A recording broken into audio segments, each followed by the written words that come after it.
Before I jump off the call, the just a quick mention. Um, the Cornell app, Yep. I have it functional. I'll see if I can demo that during this call. I think we might have to maybe ask Christina, if I remember her name right, a little more questions as to understand the app maybe better. I'll be back. I'll be back in a minute, guys. Thanks a lot. Okay, cool. Very good. Understood, agree. Yeah. Haha, this is great. It's I think this is funny. I make this almost the same silly joke every week, but I'm trying to change it a little bit. And Tarun and Nick and Ramesh are helping with this, which is good to see old faces back and some new ones here. So this makes me, outside of it just being Friday and that just making me happy, also seeing you guys makes me happy. It's good to see you too, buddy. Yeah. Great to see you all. How are you feeling? Yeah, not too bad. I have to admit, well, I get, by the way, this is being recorded, and so I guess I'll go on record. I slept in this office last night, so I've been in this chair for a while. Have you been getting into trouble with your wife or you? Yeah, that's fine. There's some of that in there, Nick. That's maybe hits it maybe closer to the mark than. Yeah, I know.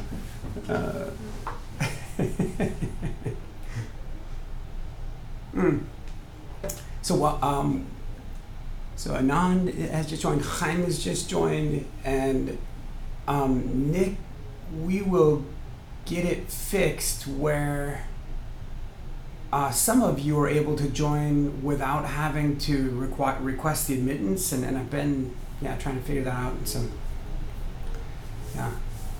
No worries. It's pretty easy going. Okay.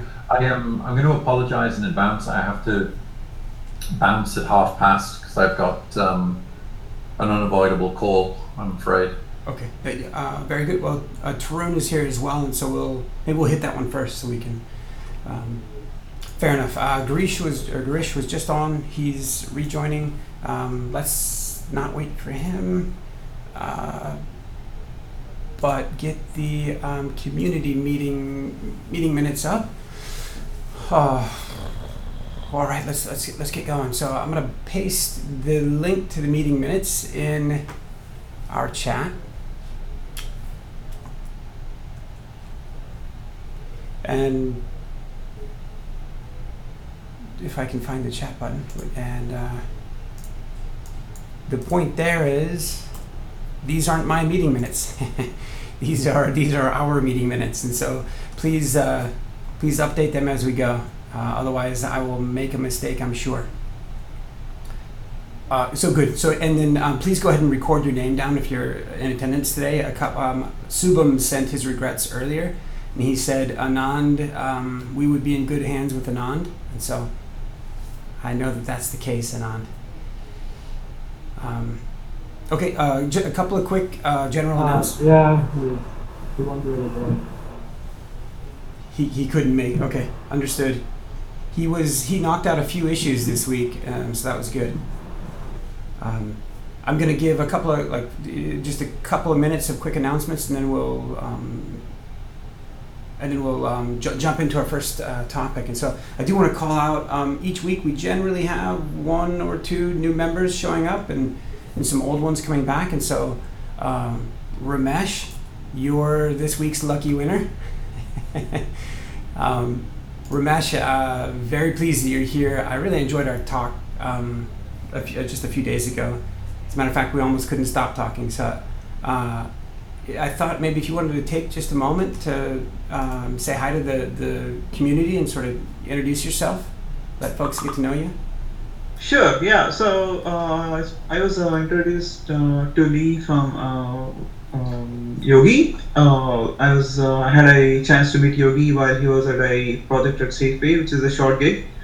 which I'm working on too, doing some Java projects. But then I was really excited when I was talking about a lot of things, and he said you should meet Lee because he got a bunch of lot of folks similar like you, and you can be part of research and other good things that you would like to. I thought I got interested, and then I thought I spoke to LinkedIn. I connected to.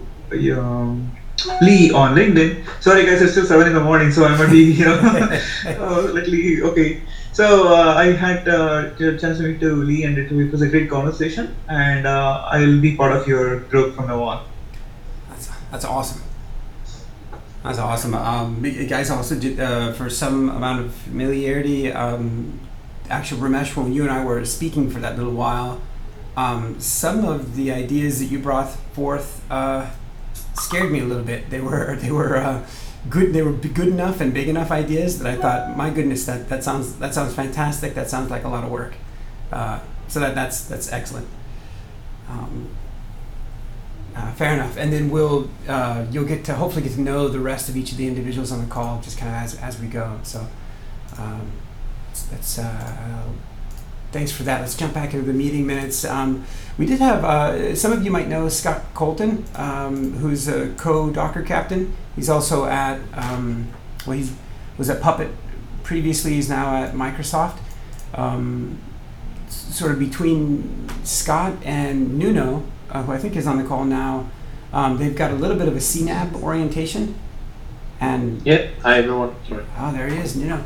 Nuno having a bit more of a Porter familiarity, and Scott a bit more of a Docker app. And so between the two of them, hopefully we'll have some new CNAB compliant packaging for Meshery in the works. There's some links to those works in the meeting minutes, so for those that want to jump in or collaborate there, you're certainly welcome to.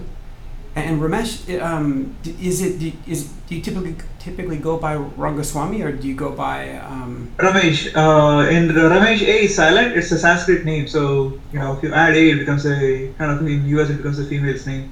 But A actually is from part of Sanskrit, so Ramesh is okay. Oh, okay. Yeah, all right. I got to get crisp on my enunciation. So. Very good. Reminder, last week we posted some internships, some of which were about digital marketing, about community management. If you know of folks looking to join the community, there's kind of a description of some of the things that we're hurting for. Please do feel free to pass that around. Many of you probably unfortunately received an email from me earlier this week asking for you to just express opinion over a set of different draft logos kind of between Layer 5 and Meshery. The logo that we have right now, you've hopefully seen it any number of times, and I particularly enjoy the graphic, but it is rasterized.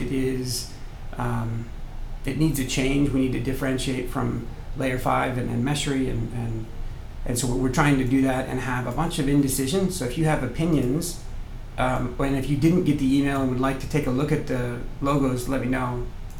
All opinions and all feedback are valid.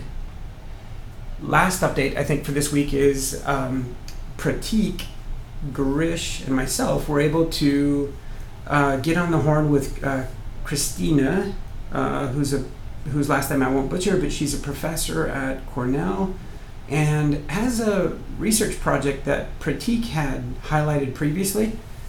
The project is, there's a link here, there's a couple of projects. We did record a few meeting minutes, so if you want to catch up on what those were, feel free to peruse those. But the point of the interaction and the point of us reaching out to request some collaboration is that, maybe I described this last week, but it's that there's a project called Death Star Bench. Her and at least a couple of her students had been working on for some time. Much of that had been to explore the performance of distributed systems and how they behave. And I think in order to facilitate that research, they spent some amount of time creating creating a couple of apps, one of which has been open source, and it's called the Social Network. here's a quick graphic of that app. To the extent that it has 5 MongoDBs, maybe that's slightly redundant, but this probably is fine in so much as the point being is, hey, we need some larger workloads, some better sample apps maybe than we have right now. Book info is fine. Emoji photo is fine. I think all sample apps are valid. This is the largest one that we're looking to embrace and potentially facilitate the deployment of through Meshery, so that people can test with this. And so our hope is that we'll be able to. She has another sample app, if that's what you could call these, to be open sourced in about a month when the 2 students come back from summer break. And we'll see. We've got a lot of aligned interests around. She's doing some research around. I would refer to it as sort of auto tuning of the mesh. I don't think that's the phrasing that she uses, but so it's a start to a burgeoning relationship, hopefully, and hopefully we'll collaborate with yet another university. So between Madhab and Subham and Anand, you guys have been knocking out any number of issues, and I do want to give each of you some time to go through upcoming issues that you're looking at, because I know you've got questions as and when, and we try to facilitate those through Slack. So I'm gonna put a pin in that for the second half of the meeting, but I want to come back and get you guys some airtime. I want to hear about some of your thoughts on issues that you're currently assigned. So without further ado, let's jump in and give the ball over to Nick and Tarun to talk about integration with SMI metrics and Meshery, and the recent work that Tarun has been doing around Istio. So we I was speaking to some of the folks, including Tarun, in SMI about traffic metrics, and the first thing was kind of like, oh yeah, that won't work because Istio does ... or doesn't have ... or something. And it's like, okay, well, that's a cool spec. But as it turns out, there is a workaround, and Tarun's been doing some great stuff around putting that together to kind of work around some of the issues with the way that not so much just Istio, it's just the way that Envoy stores metrics. And Tarun, you're the best person to talk about that, but it's all promising anyway, that which is the great bit, right?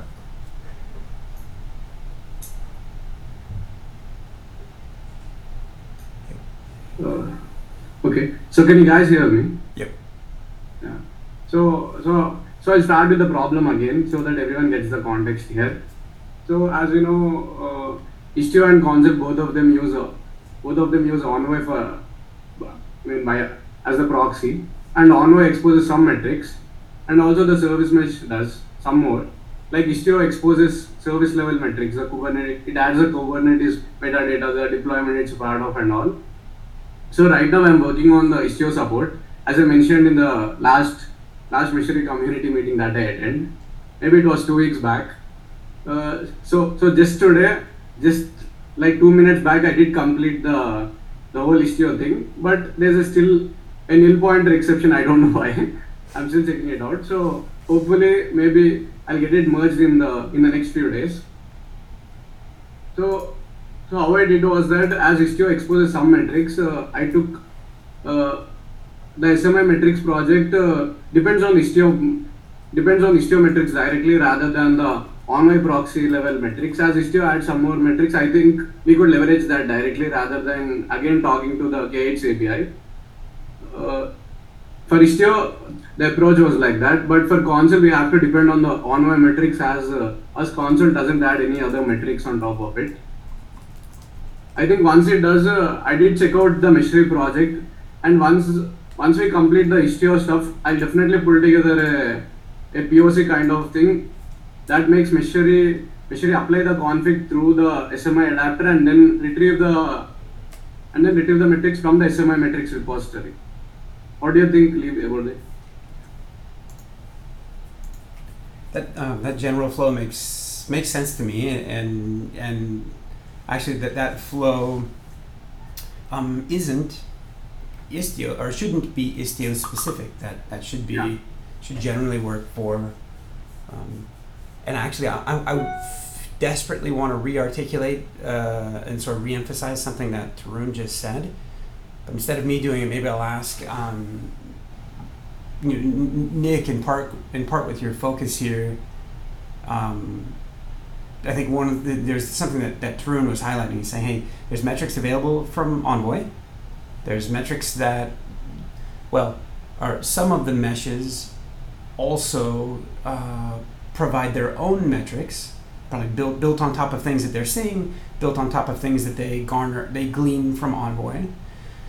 And I think the perspective that Tarun, you were just expressing, is that like, hey, while Envoy kind of lives up to its project tagline of being something of the universal data plane, or being popularly used in different meshes, while its metrics are generally readily available, individual service proxy metrics aren't enough for operators. Like there's much more helpful insight that can be provided to service mesh operators from the control plane, if you will, or from each individual. So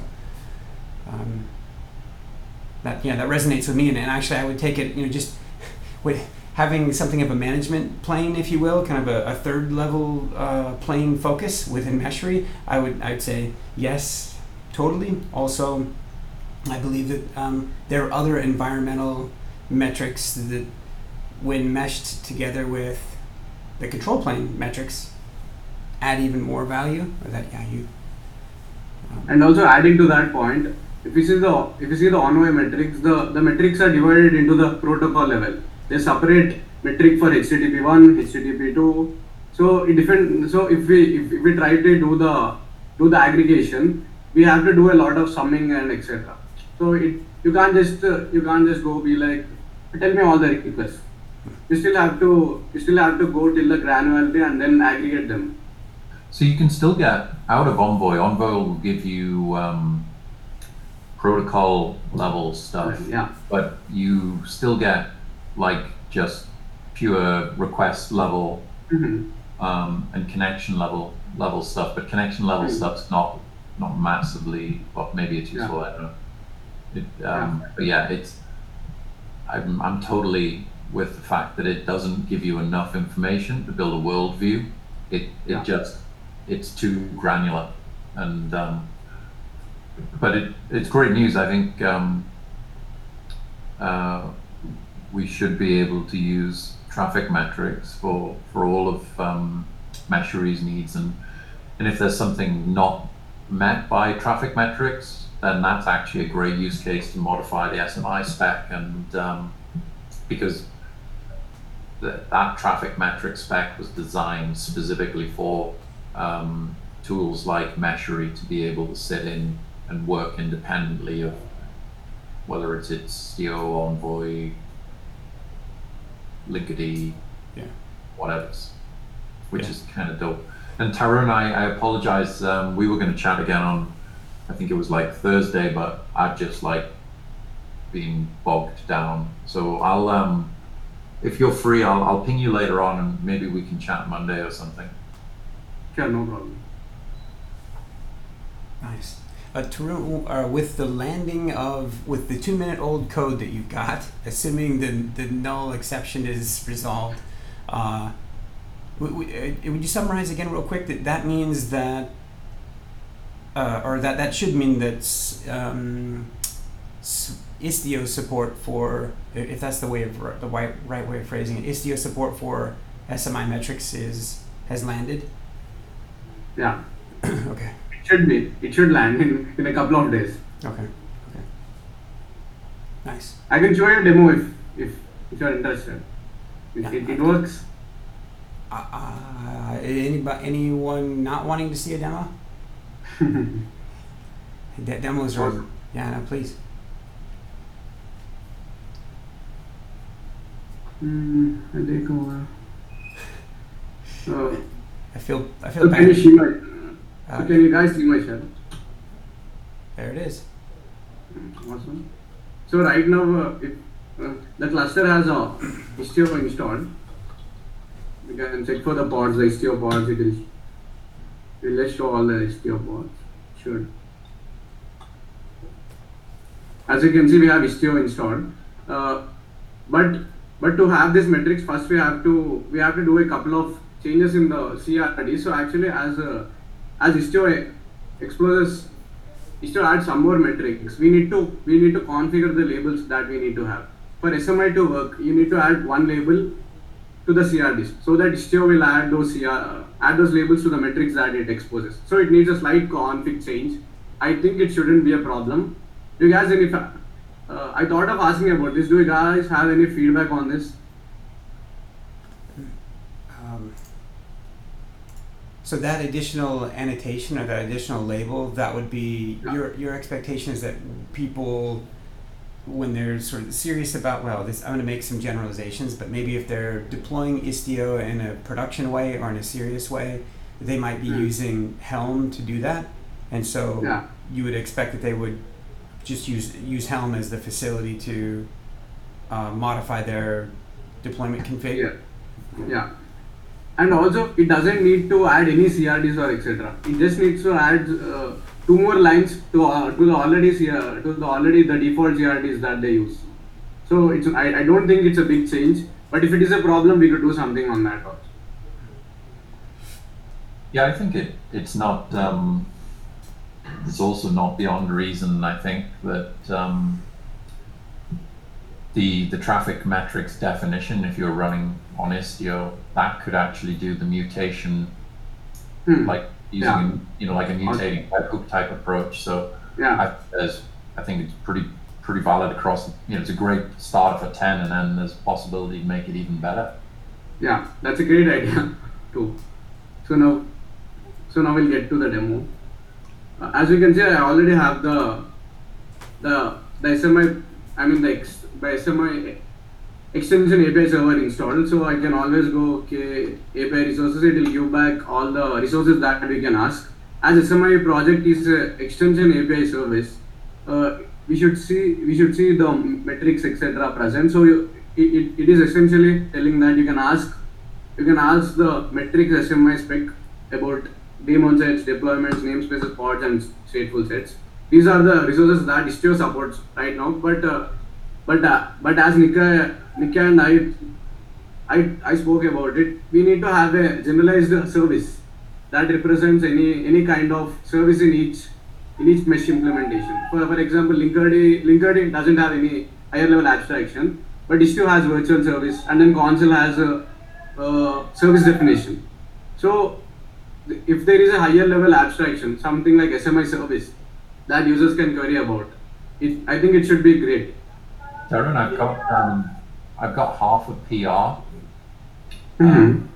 which I was working on this morning. So when if we've got time to chat on Monday, if you don't mind, we can take a look at that and we can get that submitted. But I'm pretty sure we can get that through the through the board as well, which will be like super cool. Awesome. Looking forward to the BR, and definitely try to add support for Linkerd and Istio once it is done. So we'll get back to the demo. So now we'll do a query. So as you can see, we can ask the API about some metrics. So I'll just ask about. I'm using the emoji voto example. So let's ask about the deployments called voting. Now as you can see, these are the metrics for the voting deployment, the whole deployment, all the pods that it consists of. There's a small issue that it's showing milliseconds, but it's actually these seconds have to be represented in milliseconds. So there's a small change that I have to do. do still. So now we can go like I want the edges for web. So if I do a query for edges, now what you're essentially seeing is that we did ask for the edges for web, and web is getting a request from votebot. The votebot is like a deployment that keeps sending votes to the web service. So as you can see, one edge is from the votebot, and these are the metrics specific to that edge. And then from web, we have more edges. One edge is to emoji, the emoji service, to get the all the emojis that are present. And as you can see, these are metrics specific to that edge. And then the web service also talks to the voting service that essentially manages the votes. So as you can see, the edges, these are the metrics for that edge. So this is the working product right now.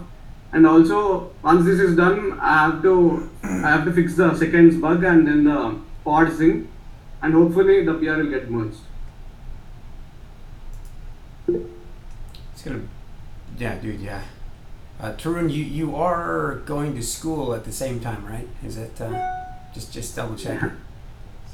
Yeah, I do go to school, but as it's the placement season and people are busy with interviewing and then all this stuff, I get a lot of time. I spend my time on these all. Oh, nice. I know Nick has to go in just a few moments, since I wanted to just regurgitate one of the items that Nick had said, and that was like, to the extent that in the future there might be a webhook admission controller that added that annotation. That Nick, it sounded like, if I was catching you correctly, part of the value of having that approach as well is that for any that you could brownfield, if you will, or that you could SMI metrics on top. Yeah. I'm thinking for people who've got like existing Istio, they don't have to go back and change through all of their resources. We could manipulate that for you whenever you deployed, whenever you deploy a traffic metric resource, which I think would be pretty neat. But like even as is right now, I think it's still like it's certainly from a Meshery perspective, we control those definitions anyway. So like adding that annotation is no big. It means that like metrics will work with Meshery, will be able to use traffic metrics, which is dope. But I think just in general for other applications who use traffic metrics, then yeah, there's some pretty easy ways to kind of shoehorn that missing information into existing Istio deployments. I got to bounce. You don't want to be in my next meeting. I've got to meet with marketing folks. So. Ouch. Yeah. Friday at like almost 5 o'clock too. It's Yeah. I guarantee you, I'd much rather hang with you all. But very good. But I look forward to seeing you all next week. Very good. Thank you, Nick. See you soon. Oh, very good. Tarun, you've been consistent with, I think, a demo each time you've been on the meeting. So I love it. Fair enough. I try to keep up next week. Yeah. Anyone have any questions for Tarun or any other comments on SMI metrics integration before we move on?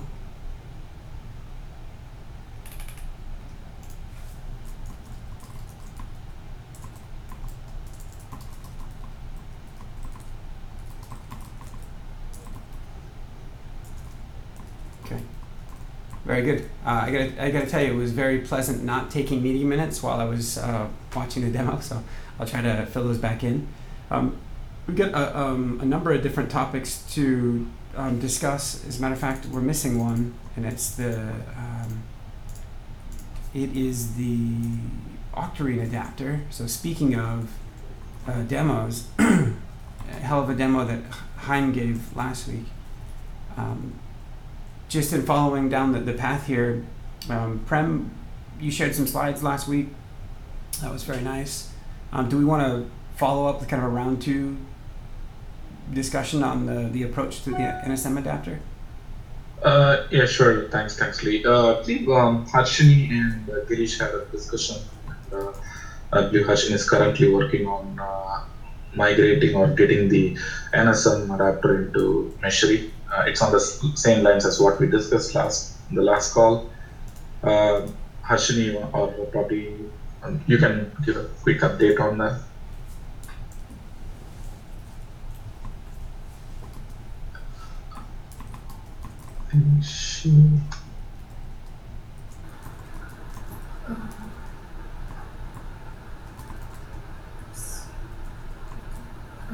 Yep. I had a call with Girish and he explained me about how to install the pods. So I was working on it.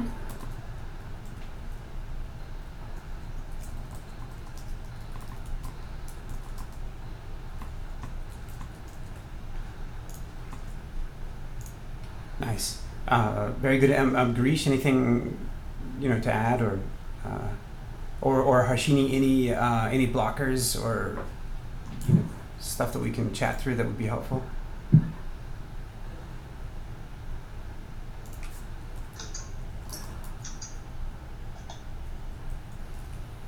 So I believe she was having some issues. I think she's using the webhooks as suggested by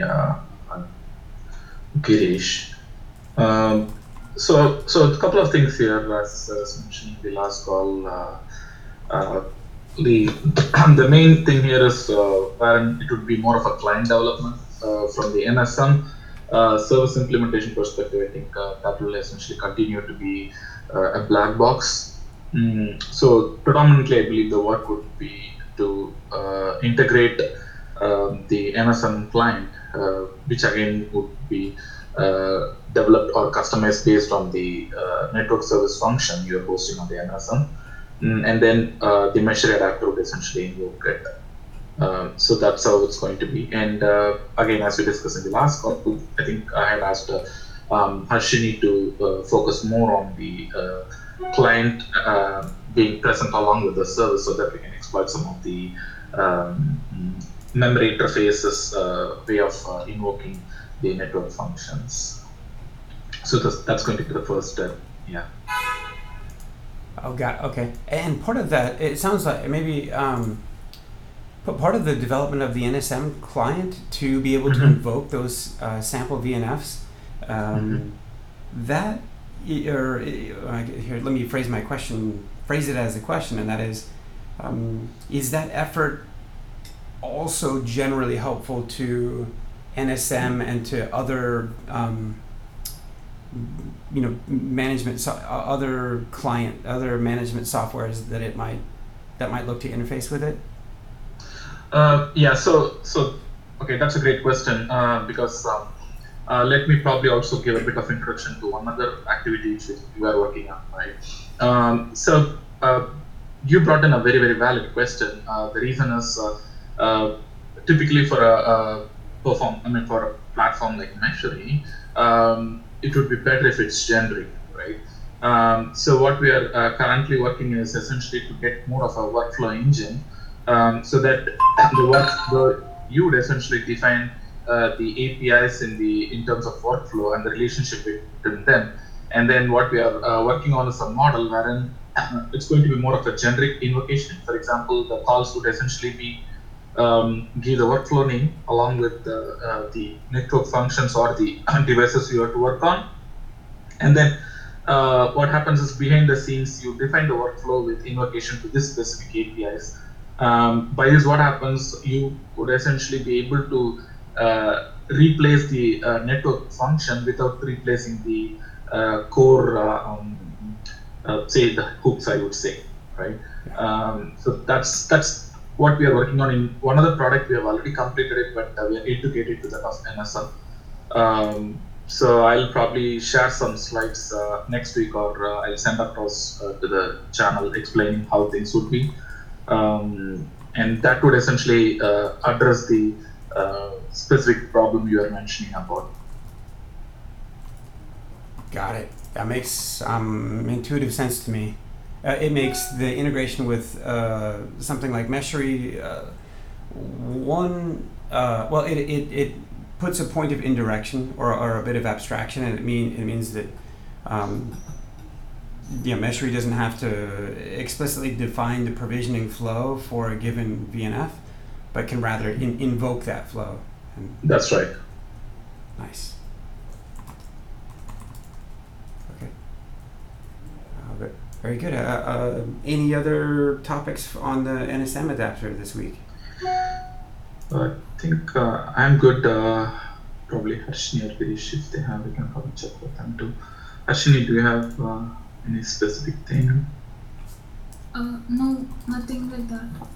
Okay, sure. Sounds good. Nice. Oh, fantastic. Very good. By the way, I want to send my wishes to Tarun. I mean, I really loved the demo.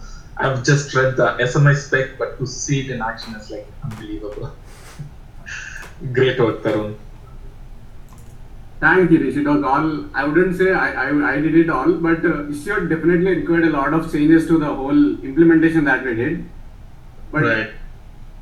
But all the work that Thomas did was very useful for me to set the base apart, and I could implement the implementations only, not worry on the interfaces, the Prometheus client and all that stuff. Right. So right. It was all right. In fact, a bunch of us are working on an activity. I don't know whether I shared it with you, Lee, is essentially to have more of a performant service mesh. The whole idea here is, particularly when it comes to telco applications, you would need performance as well as other aspects like latency plays a very important role. So what we are currently working on is essentially trying to do the first is we are running benchmark test against this is manual. I think we should probably leverage the Meshery platform. But what we have done is we have compared between Linkerd and Istio. And then as a next step, what we are looking at is we are looking at where is the possible bottleneck, right? And then trying to see if you can leverage some of the architectures like SRIOV or, for example, you have SmartNICs, wherein offload some of it to that of the hardware, so that you can essentially work around some of the issues which you face in a pure software platform. It's a very, very early stage, but the main theme is essentially to leverage the power of service mesh and still don't get bogged down by that of the latency which the service mesh introduces. That is really interesting because especially I saw the Istio metrics and all. They definitely do a lot of perf here and there. So I definitely think there needs to be a performant service mesh. Maybe that's a good. Absolutely. Yeah.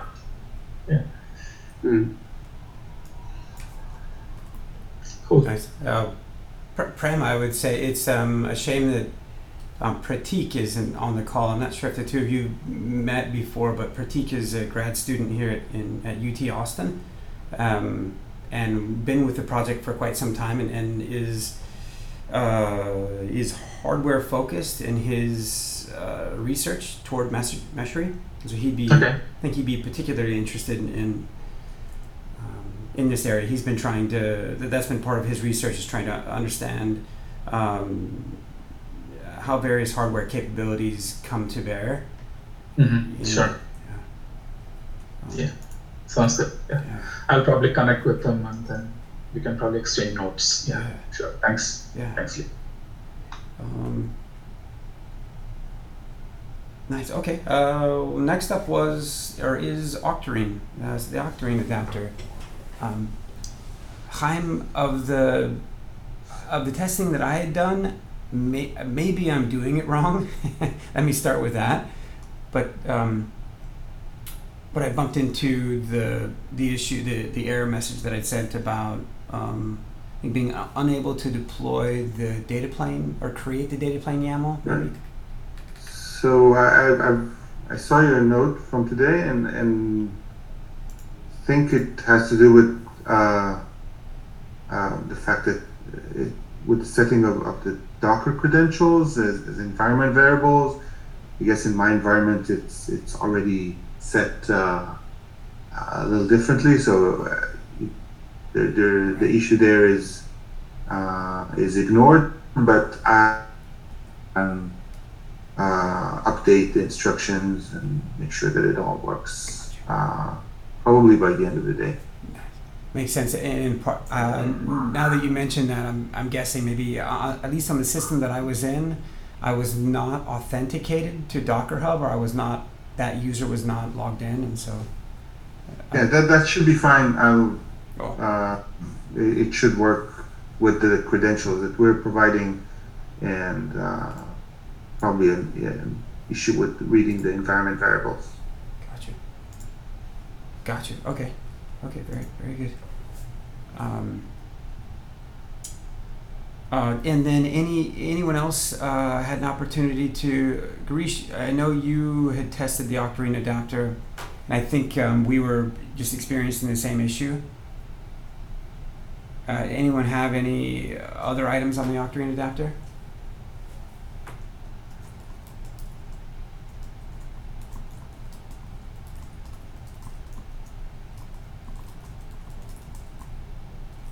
Okay. And then, wow, this, I guess in a really good way, this happens to us pretty frequently. We got 15 minutes left. Garish, I know you were out for 3 weeks, but had some work in flight, and near as I had seen it a day or two ago, it looked like for the most part those two things had landed. And so are those in a place to demo or talk about? Yep, absolutely. So if you guys are okay, let's see if I can grab the ball.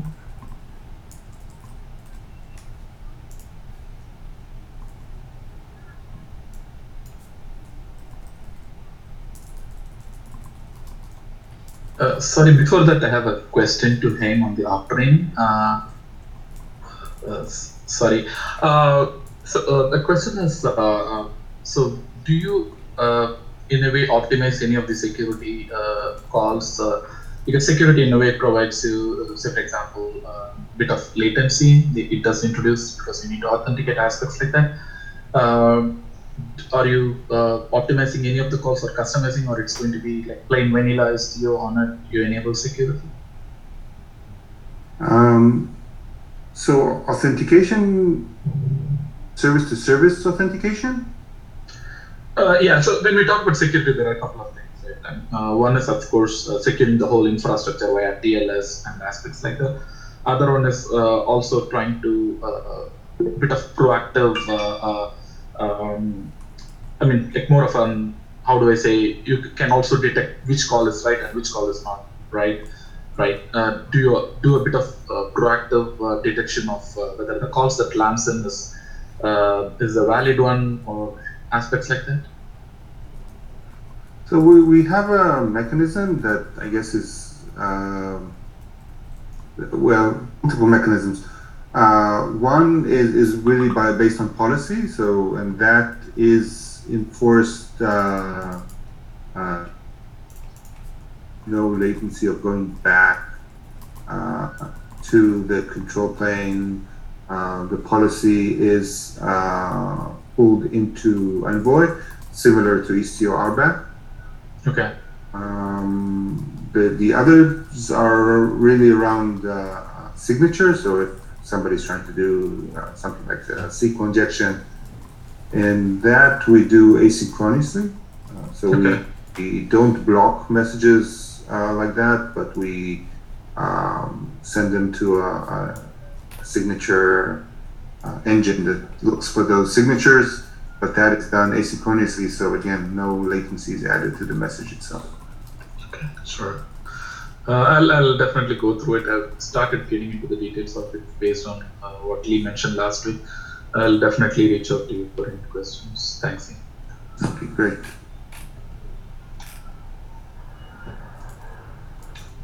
All right. So we have about 10 minutes. I'll try my best to keep it like really quick. If you guys have actually used Meshery, and I hope you guys can see my screen. So I'm sharing my Chrome. I have Meshery open here. So one of the things is one of the changes, like that I've been working on, which actually is an interesting change, is actually changing the charting library. So if you guys have actually seen the interactions earlier, like you guys would have seen a chart.js chart. So now what we are doing is we are actually migrating away from chart.js completely, and we are actually switching over to another framework called Billboard.js because in some regards, like that is much more flexible. It has a little more capabilities than chart.js. So as an initial work, like as part of my initial work, where I had some charts with chart.js, especially when working with Grafana, some charts were chart.js, some were Billboard.js, mainly the gate charts. So what recently, like what I did was in order to get a little more power, like I've actually switched all the charts in Meshery to Billboard.js. So this is still like it is a work in progress, but it's mostly done. Of course, like here you don't see anything because I'm not running any load tests. But here I have connected a Grafana, and once I expand it, like you will actually see all the new charts. So the charts look much nicer in some regards. And again, like if there are multiple time series on the same chart, you can just actually see the individual ones. The other interesting thing, which you pretty much get for free, is actually that like if you hover over one chart, you'll actually see the tooltip across all.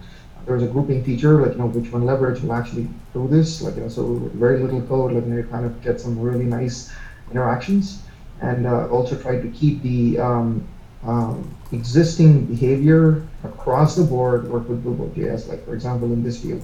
But here, if you hover it, it'll only show it in this one chart. In a similar fashion, if you go to the results tab, and if you expand, you'll see the client-side metrics, which used to be shown in chart.js, now being shown using Billboard.js chart. I think that's actually a back chart. With related data. I think that's yeah, this is better. So you can see like if the test was actually run for a reasonable amount of time, you can actually see the chart looks very identical to what it used to look like with chart.js, and also the comparison capabilities are all like kind of kept intact. So that's the two chart comparison. This is a 3 and up comparison, which where and I have actually moved the legend to the right, so it's much easier to actually work with. You can see, like, as I hover over each and every label, like, you can actually see the right chart. So it's just kind of like, pretty cool. And also, in some ways, I would say it's slightly faster, but I don't see it a lot faster. So fundamentally, performance-wise, I think there's not much of a deal. But then the look and feel and experience, and what we get, we actually get a much more. We get a little bit more with Billboard.js. So this is actually the kind of the complete transformation. I'm still doing some cleanup. As you can see, there are some little much gaps in the pages. And same thing here, like when you actually expand, you'll see a little bit of a gap here. So I'm kind of doing some cleanups. And also I'm trying to bring in a capability like where you can actually label some stuff in the charts with like vertical or horizontal axis, like, where it'll distinctly, allow you to mark some stuff in the chart, which is kind of nice. So if time permits, like I'll probably also get that in the right places, so it'll be much more meaningful. So this is the first one. The other one is the persistence of configuration. Now the configurations, like if people have used Meshery and Meshery, the front end or the UI is actually built off a single page application based on React. So one of the challenges or one of the interesting things is that like in the browser, I'm using a store which actually helps persisting all these settings. Like when you come into Meshery and like configure environment, configure a service mesh, and then like connect with Grafana and configure some boards. All this is great. Like once you go to the playground, you'll actually see the behavior. And again, like if you come back to the settings, you will see them there. But once you reload the page, all those settings were usually gone because we had some thoughts about persistence. And now since this data is a bit sensitive, like, we were actually, kind of debating, like, what is the best place to persist it. So recently, like, we kind of agreed on persisting this on the host where Meshery is running rather than we persist it for them. So what we have done is we are actually persisting it in an embedded database on the file system. So like for example, so now if you reload the page, you can see all the previously selected configurations will be persisted. Even the Grafana and the selection of the charts, etc. Like all that will actually be persisted. Now the same thing works with Prometheus. I have not just connected to Prometheus. So if you guys want to know the technology, I'm using Badger. Badger is actually an embedded database. I've used it before, like, and it works really well. So I kind of thought like, it would be better to use it here as well. I also have a file-based persistence implemented. It's working, but then I thought like, it's just better to use Badger. So the current implementation will actually be using Badger. Again, it's built off of interfaces. So in future, if we want a different store, we sure can very quickly write it up. So this is actually the other persistence one. Like I think there's not much to speak to this one. Like you will probably see the experience like where if you log out, log back in, or come back to the same Meshery instance, you will see all the settings persisted. So you guys don't have to reconfigure things. You can directly go to the playground and start working with the adapters and the service meshes. So this is the second thing. Now, in the 7 minutes I have, I'm not going to try to go over the app, which Lee already gave you an introduction about our interaction with Christina and the Death Star project. Well, I was working on getting the Death Star deployed on Kubernetes. Now, they have a Docker Compose file, and the Docker Compose file is actually pretty large. Let me see if I can actually get the URL here. I have the repo cloned, but I don't think I have the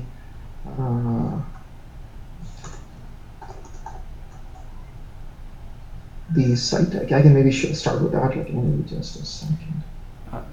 Death Star bench. No. Oh my God. Okay.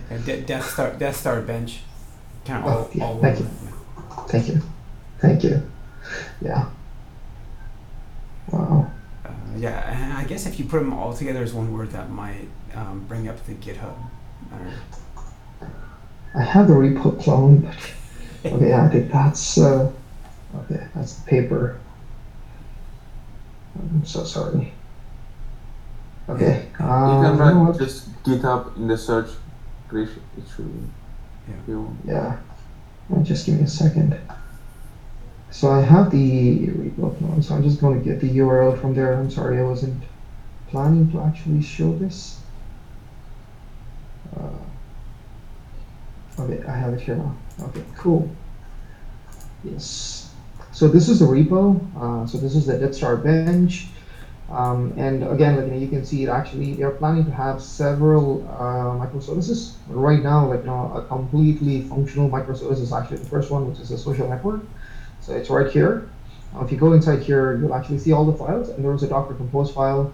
If you look at the Docker Compose file, you'll actually see like a whole lot of services that are already here. And here's a diagram for what it should look like when it's deployed. So I started this effort yesterday where I took the Docker Compose file and then I kind of created all the Kubernetes manifests, and it was an interesting experience because they have some volume mounts. So I had to kind of get the config files loaded and get them working. So I do have it working now, which is a good thing. Let me see if I can actually switch my screen sharing to actually show. Your interest screen. Okay, that's better. Screen. Yep. So if you guys can see my entire screen, I think it's just coming up. Okay. So so here is actually the Kubernetes cluster, and so I have deployed all the services in a namespace called social network. So if you see all the services that are deployed, you can actually see them all here. So you can see pretty much all the services are running, and there is one job here that is completed, but all the services are running. The interesting part is actually getting the service exposed. I try to expose them, and you can see Jaeger, Media Frontend, and Nginx Thrift are actually the three things.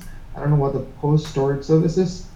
So here, So you can see these. So this is the media front end app, and then this is the thrift server. The landing page is actually returning the welcome to Open Recipe page, which is good. I mean, it's proving that it's working, and the Jaeger is here. Unfortunately, I don't see any traces in Jaeger yet. But if I actually try to reload this page, you can actually see that like now some of the pieces are working, but I don't know like if this is exactly how it needs to work. I mean, so the point is I need to get a better understanding of the project in order to see how it's going to work, because I tried giving some credentials and you can see it's actually returning an error page. So as a first step, like we have the app deployed. Now I need to understand the functionality of the project so that I can actually get it working probably the right way, because I have all the services running. And the volume mounts, I'm using secrets. I think we could have used config maps. Either works. So for now, I've just chosen secrets.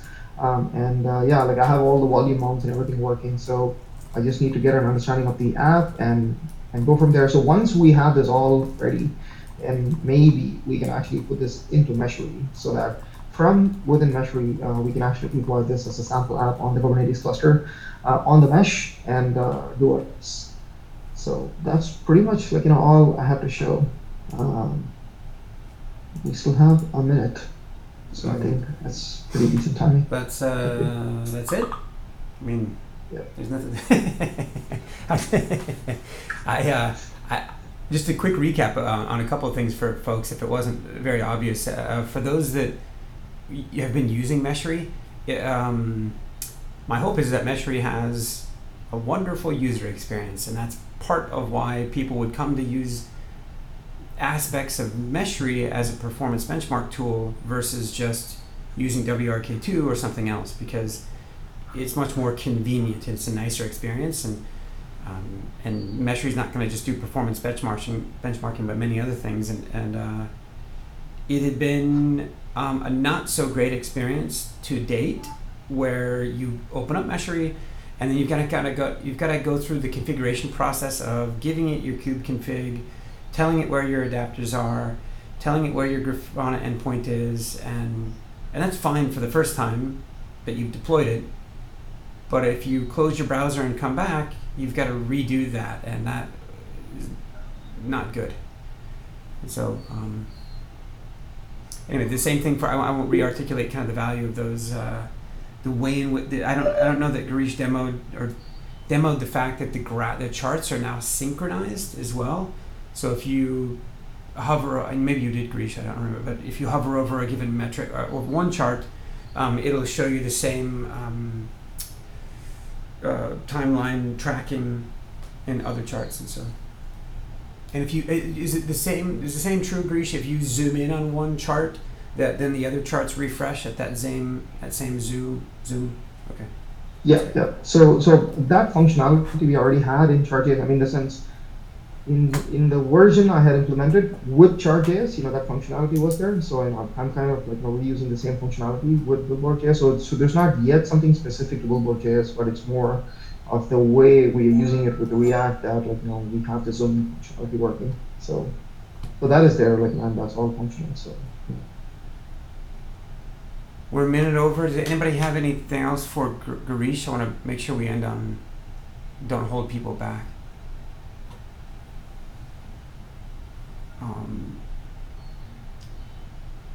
There are so Ramesh and Sako. Sako, I know we need to talk about some TCP work that you're doing, and Ramesh, maybe I know I think you've got to go as well, but it sounds like we should probably. Yeah, you want to say something? Well, I was gonna say maybe we should probably. I'll reach out and see if we can find some time to just get to maybe after you've run Meshery for the first time. Sure. Yeah, I really want to get into this, and I'll set up my system so that way I can start contributing. Nice. Cool. Thank you all, guys. Nice meeting you. I got to go. Okay. But I'm really sorry that I had to go a little bit early. Thank you. It was really great meeting all of you guys. Thanks. Yeah. Thank you, Ramesh. And thank you, Harshini and Prem Nuno. Yeah. Good call, guys. See you guys next week. Thanks. Thank you, and talk to you soon. I have some questions still. Yeah, that's right. Oh, yeah. No, it's okay, it's okay. It's more like I wrote some quick topic on Porter. There's actually two ways of going with Meshery, as I see it. I did a demo with Elm and Brigade, which are tools for Kubernetes also, with the embedded K3D actually bundled also. So you have like a full experience without installing nothing but just the bundle. Nice. That was more for Microsoft. So now with Scott, maybe we will need to just have a look if it's, let's say, maybe the way we want to go, especially for dev environments, but maybe for the, let's say, the prod, then we can leverage, of course, the kube config files inside Porter and Docker app also, like a credential actually, and therefore you will target the existing Kubernetes directly. Now, my question with all that, because I've been doing some Meshery start and stop a lot, and I still don't, let's say, it's not understand, but where is the split where you use Docker hosts, like the hosting Docker, so Meshery is running on it, like with the Docker compose file, and then when are you using the Kubernetes endpoint, just for the Istio and console, for example? Because I saw that you can also install Meshery on Kubernetes. So suddenly I got a bit lost about what exactly was the endpoint. So I could like maybe think about something different. So for me, it's like, as I understood it, it was like Meshery will run on, let's say, on hosts, for example, with the Docker way. Yeah? So it will run on the hosts, and then all the components, all the service meshes, they will run on the Kubernetes endpoint. Is that the correct assumption, or? That's right. That's the right way of thinking of it. I think the most succinct way to characterize the answer to your question is this is a generalization, but I think that when people are in the adoption phase, they're more likely to run Meshery on their local machine, have it deploy and test and play with service meshes and do some performance tests and check it out. And if they continue to find Meshery valuable after they've adopted and they're running their services on a service mesh, which they should continue to find Meshery valuable, that they might then say, well, look, this is a tool, Meshery is a tool that we use as part of our operations, and we need it to be centrally deployed and available to all our operations team. And it's probably, that would be the point by which they would say, well, look, let's just go ahead and deploy this as a utility within our Kubernetes cluster. And now that said, that's just a characterization. I mean, people can do whatever they want to, do whatever they want to do, but I think that that's probably the evolution that many will follow. Okay, perfect then. So yeah, so definitively I might bundle everything at first with Porter.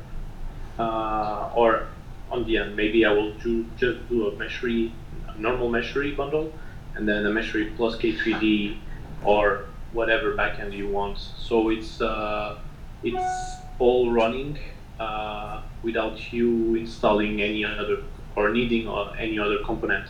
So the integration and the user experience, like you said, might feel way better. Also, like you just install and everything is there. Yeah, including Kubernetes, right? Yeah, in this case it will be a smaller K3S. That's interesting to me. Yeah, because that takes out, that removes a prerequisite. I mean, I think it's all of the above is valid. I guess like there are those that are going to have their existing clusters. There are those that just want a temporary play space. So. Mm-hmm. Yeah. So it's okay. So I will work on that normally for next week. Hopefully, I will have some demo. You said the magic word, and demo. That's great. I'm playing also with Docker for WSL tools, so that's why I just found something also in Kubernetes, so it might help us. Okay, so that was all. That was just for me to understand what was exactly being used when. No, thank you for that, Nuno. Cool. Yeah. No, thank you. And Girish, I'm quite sad that you still don't have the IPMS that I'm selling. So you lost totally your addresses before. I'm kind of sad. I'm still looking for a way to install Excel, dude. Sorry. No Excel. Word is the way. Oh man. Oh man. And we were having such a good community call too. Now we're just taking it down. Yeah. Okay, sorry. Thank you. It was okay. Very good. Another train now. Okay, thank you all, and talk to you then All next right. week. Thanks a lot, guys. Yes. Thank you, Prem. See you, Harshini. Yeah. Bye, Tarun. Bye. Bye, guys.